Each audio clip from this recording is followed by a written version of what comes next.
Hello YouTube, Helldivers gamer here, and I just realized the past few videos I was saying my YouTube name incorrectly, so it's Helldivers. But anyway, back to the subject of the video. Ever since the new Warbond, the Control group, came out, a lot of people badly wanted to get the Warpath pack, and I do too. And I gotta admit, the Warpath pack was very fun, and I love it a lot. But it wasn't enough for me to stay using it. And what I'm trying to say here is that eventually I went back to the original pet pack that I really love, and that is this one, the Lift pet pack. And the reason why I love the Lift is because it's essentially making you as a airborne assault unit. And in Helldivers 2, mobility and positioning is very important, just as important as being very fast and mobile. I was about to say mobility, but I didn't want to waste some words around. I know I stutter a lot, but anyway, basically what I'm trying to say here is that positioning is just as important as mobility, because when you position yourself correctly, just like a sentry turret, if you put your sentry in the right spot, it would do maximum amount of damage. Same thing with yourself. If you position yourself correctly, you will definitely do a lot of damage, especially if you're good at aiming. And I'll admit the jetpack and the teleporter, they're fantastic in terms of the mobility department, but the lift, it gives you an advantage of positioning. And because of that, I kind of prefer the positioning part over the others. And it also still makes you mobile enough for you could dodge some bullets or dodge some enemy, especially the melee enemies. So all factions, they have melee units and they cannot reach you once you're airborne.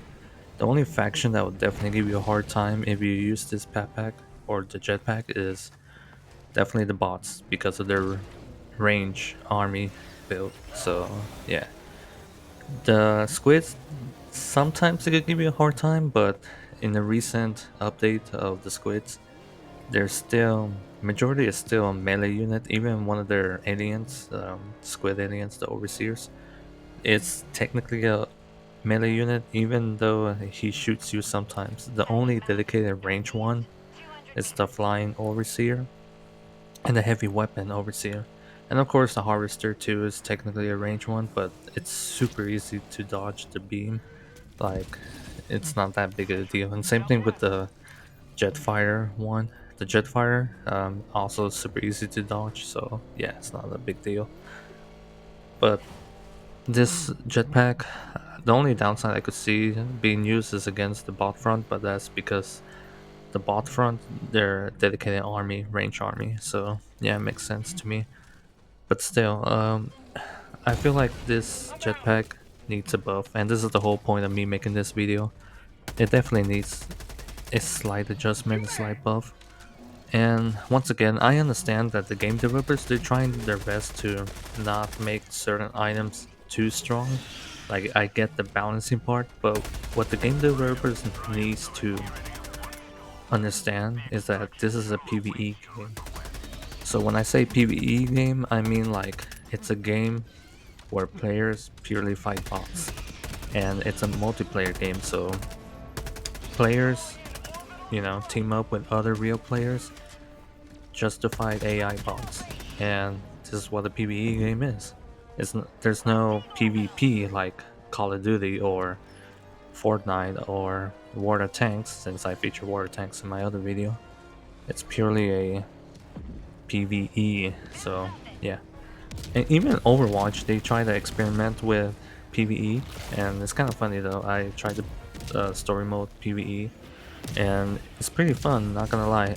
I'm just bummed out that in Overwatch they cut off some of the context where you get to make your character even more overpowered, and that's why I love PvE games, because your character is supposed to be overpowered and you could get away with it, and the game itself could still be potentially hard Helldivers 2 is doing that department perfectly, but what I dislike seeing is nerfs or very weak undercooked items. So right now, what people are trying to advocate is buff a little bit on the sentry laser turret, which here in this gameplay footage you'll see me use the laser sentry turret, and I really love this laser sentry turret. I really do.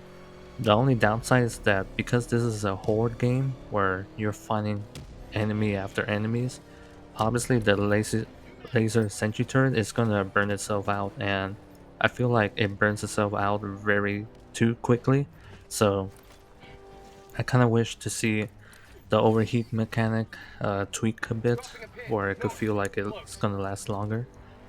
And same thing with the other items. In my previous video, I talked about how I was super happy that they buffed the stun mechanic, because I feel like the stun mechanic needs a little more guaranteed, and it got a lot of people very happy about it. Now people are definitely going to use stun weapons because it feels more guaranteed and feels more stronger. So yeah, in Helldivers 2, once again, it's a PvE game. I know I sound like a broken record, but I'm trying to point out, guys, that in the PvE game, you're supposed to feel overpowered. The power fantasy is supposed to be given to you when you earn it after grinding and playing this game for a long time. So this game is supposed to feel like you earn your power fantasy, and it should maintain its difficulty, as in as you level up, as you go to harder and harder missions, it should be difficult enough to give you a hard time, but at the same time you should feel overpowered. So level 10 Helldivers, it feels, in my opinion, it feels balanced, and the gadgets that I grind to get it, such as the HoverPack, it feels well earned. The only thing I'm concerned is, if the game developers they continue with this trend of nerfing weapons or undercooking the weapons. So the laser sentry is just my little. I don't want to say I'm upset with the laser sentry. I just want to say I want to see it improve much better for people to enjoy it even better. And same thing with the old stuff, such as the lift. I love the lift, and I love positioning myself to higher grounds where the enemies can't touch me. And technically, they still could reach me, especially the bugs. The bugs, for some reason, they could still reach me, especially the bio spears. The bio spears, they have two modes, which is spewing out green bile through their mouth and artillery mode. So yeah, they could still reach you even if you're in high ground. But anyway, what I'm basically trying to say throughout this video is that I want to see more improvements in the Helldivers to Arsenal, and I want to see the developers understanding that how important it is to give you the power fantasy. So upgrading, or should I say tweaking and buffing weapons should be, a priority, especially when they look at statistics and see gamers feedback. I'm not trying to say make everything a little too easy, because in my opinion the level 10 Helldiver difficulty is very good. It's very, difficult enough for you to be on your edge. But at the same time, what helps you be overpowered is your arsenal. And right now we're relying on game developers of Helldivers 2 to maintain those, arsenals through buffs or tweaks. So yeah, guys, I'm gonna end the video here because I feel like I ranted enough. But I really do love this lift pack, and I want to see it tweak a bit, buff a little more. So I realize this pack is underrated, so that's why I'm making this video.